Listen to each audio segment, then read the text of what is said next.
All right, so today I'm gonna try and put my ray tracer into the terminal. So this is what I have so far. I want to start rendering this in the terminal. How am I gonna do that?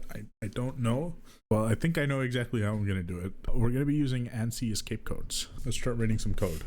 So we're gonna go into canvas.go. And Canvas currently has a thing for converting it into a PPM file. So right now it supports P3 and P6. So we want to make a new thingy that writes out all the ANSI escape codes into one string and then just send that to the terminal. Hopefully that works.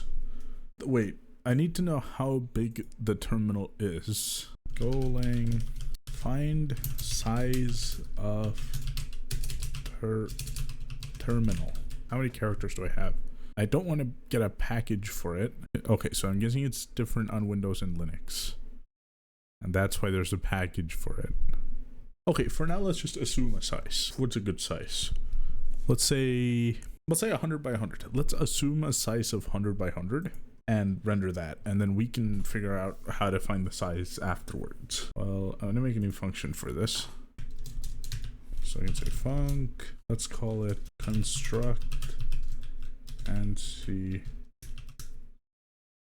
escape codes. All right, so we'll have that output a string, and this should work. I need to clear the screen, and then I need to start drawing stuff. Let's use a string builder. So let's go strings.builder var sb is strings builder. We go sb dot write string. So let's just write out the clear code. So the escape sequence and then 0j. That should clear the terminal, right? So I'm just gonna go return sb dot string. So right now I'm just gonna return this and try running it. Well, I can actually just do as ANSI escape code. If I go to the main file, right, instead of doing this stuff, what I can do instead, I can go fmt.print. I can just print it. See canvas.as ANSI escape codes. Let's try running this. So if I do this,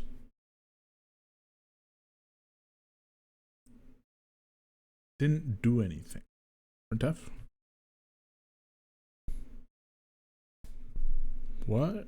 I have to be doing something wrong. Oh, okay, so that should be 0. That should be 2, I think. Okay, that's what I was doing wrong. Let's make this guy a little bigger. 5, 6, 7, 8, 9, 10, 11, 12, 13, 14, 15, 16, 17. Okay, so clearly I can't make it 100 by 100. That's 17. I gotta make it like, let's make it 80 by 20. Let's make it a bit bigger and make it 80 by 20. So let's search up 24-bit color. Okay, that should work. We're gonna do this. Right, copy that. We need those bytes. Okay, so we're not gonna be doing result.append byte. And we'll have to unroll this. It won't be a for loop. Okay. And we won't be doing this at all. So we can just say red is color.r, red, green, and blue, R, G, and B. Now I gotta render them. So let's go look at this again. So let's copy this thing. So we're gonna say SB dot write string fmt.sprintf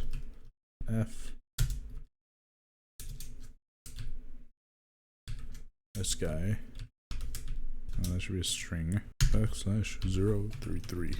Let's actually use these.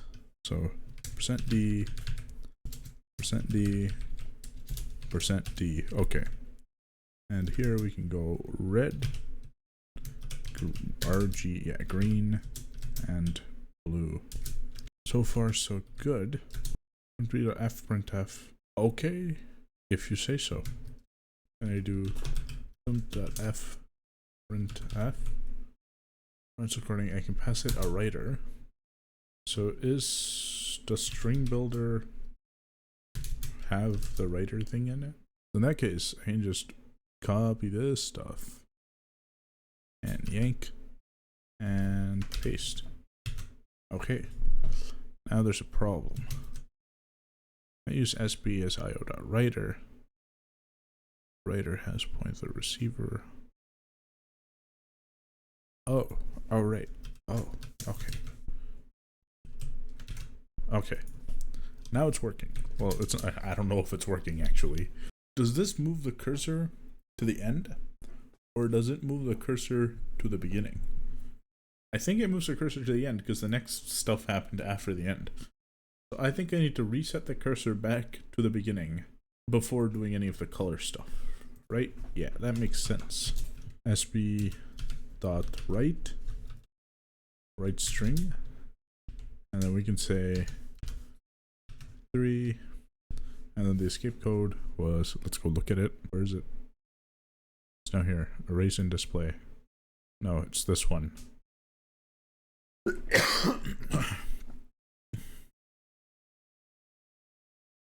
Default to 1.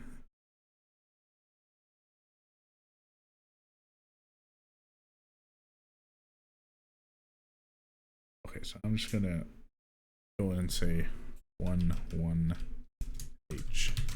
So we have an index and we want to go to width and height instead. So let's go 0 1 2 3 4 5 6 7 8 9 10 11.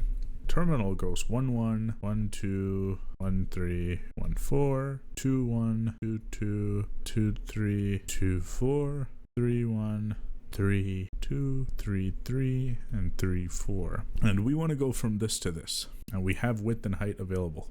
3 mod 4 is 3 or 1? What is 3 mod? What is 7 mod? It's 3. So 3 mod 4 is also 3. I think that's how that works.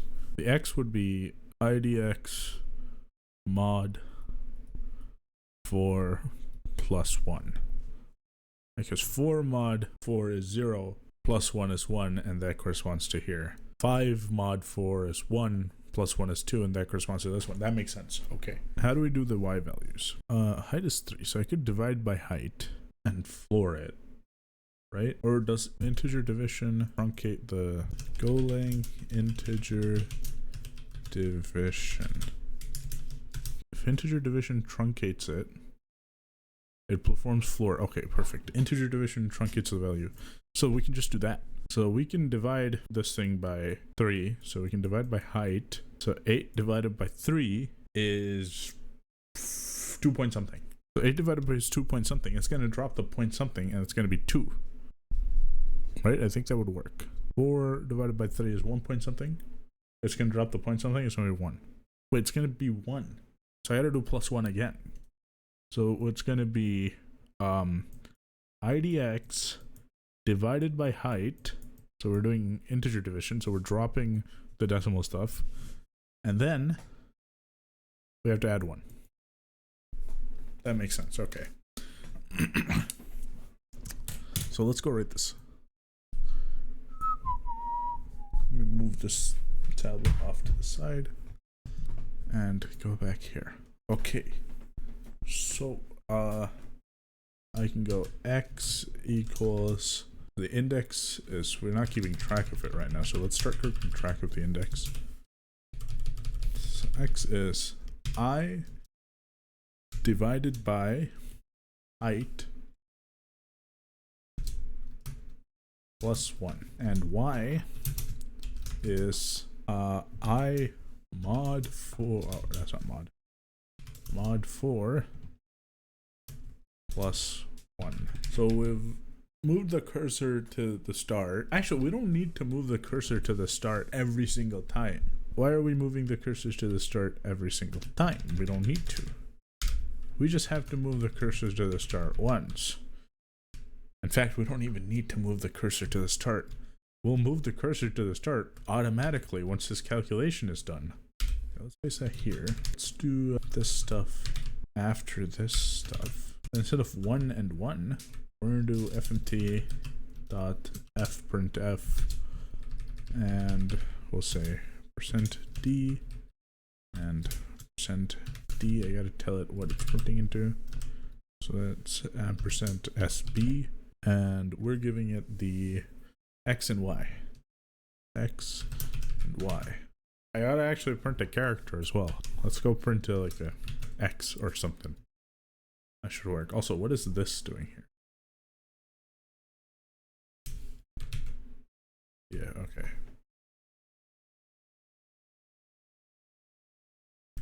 I think that's correct. Let's go and look at main.go. Let's change this from 600 to 600 by like 20 and like 80.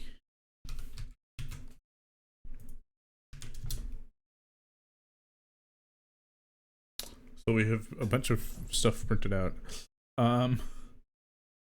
What did we do wrong? Something went wrong. What went wrong? Figure out why this is not working. Yeah, why is it just printing stuff out? We cleared that much screen.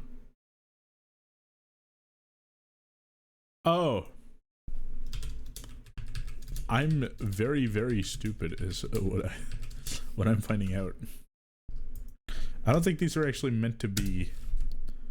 And now my terminal's red. I don't know how to make my terminal go back to normal colors. I should probably figure that out.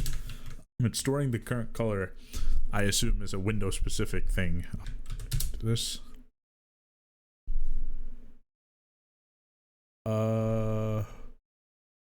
We printed some. Oh, I hard coded 4 into here. I was wondering what was going wrong. Width. It's the width. Oh my god. That's not right either. Something's wrong with my math. Index divided by height plus 1. Let's do 6 divided by 3 is 2 plus 1 is 3. Oh. Wait. I see the problem. I'm not smart. Okay. It should be I divided by width. Right?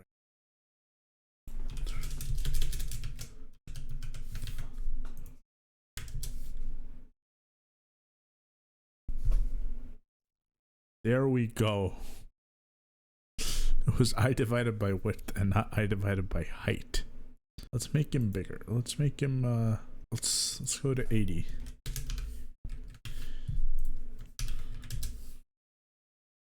Aha. There's our render. Now let me go look at some cool characters that we can use. Block characters. Text. Block elements. These seem useful. Light shade, medium shade, dark shade. I think we should use these. We decide if something is light shade, medium shade, or dark shade. Let's make a function for this. Function. Say shade char. We can take in a rune. C. And we can output a rune. Or no, we shouldn't take in a rune. We should take in a uint8 c for color this time, not character, and return a rune. Okay. If c is less than 255 divided by 3, then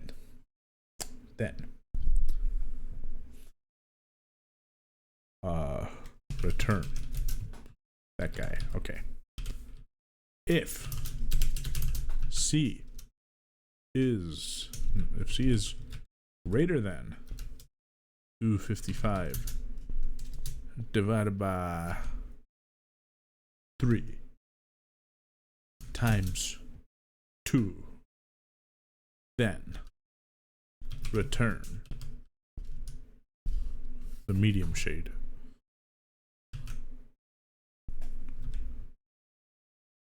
Okay.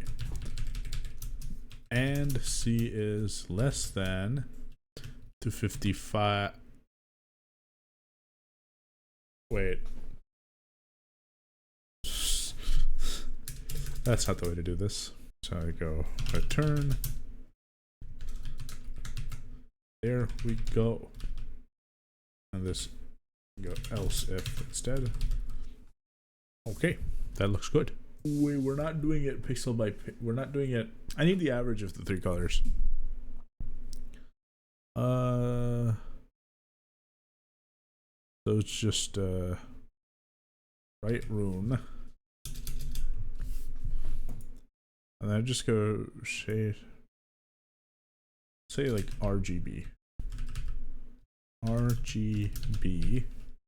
And then here I can say C is R plus G plus B and all of that divided by 3. That should do the trick. And then I can write rune shade char red, green, and blue. Okay. Well, you know what we can do? We can do animations. Now that we have this, we can do animations with this. Are you a winning son? Yeah, look at this. Look if I select it, you can't see anything. But look at it. Look at it. It's being rendered onto the terminal. Exactly. So now I'm going to try to animate in the terminal. So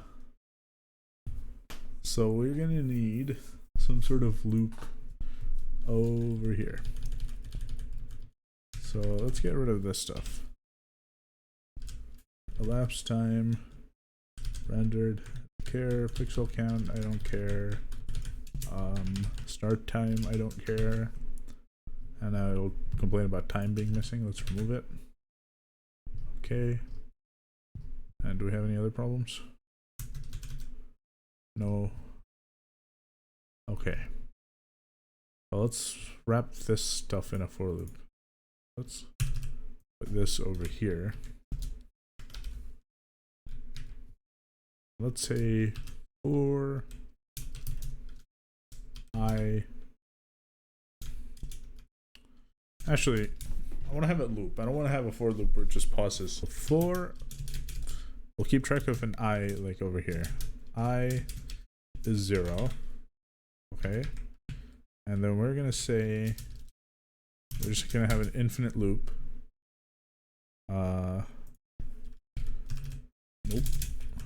I'm over here. Okay. I think we should make so that's a cube in the background. I don't know if you can tell, but that's a cube in the background. So I'm going to try to make the cube spin. And that should be pretty simple. Where's the cube? I don't see the cube. I don't know where the cube went. Set transform. Okay, I can do set transform. So I can go identity dot rotate Y. And then I can do it by 1 degree. Copy. Paste. Oh, okay. And then translate it. Yank. Paste. And then delete this. Okay, now what's the problem? What do you mean? Rotate, translate. Is that an extra? Yeah, that is. Okay. That should do it. So we gotta bring I back. And we're gonna say rotate I times math.py the float. Yes. No, that's not right. We're gonna turn I into a float. Okay.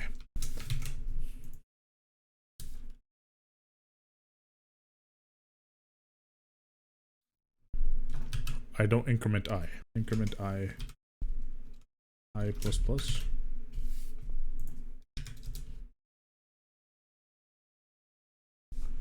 Not what I meant to do. I mean, it's spinning. But I messed up the order of the matrices. let's go ahead and move this. Okay. Let's try this again. Spinning cube. Oh, it is like flickering really fast. Golang terminal, a buffered output. Buffio? Did that make it any better? I don't know, it's still flickering.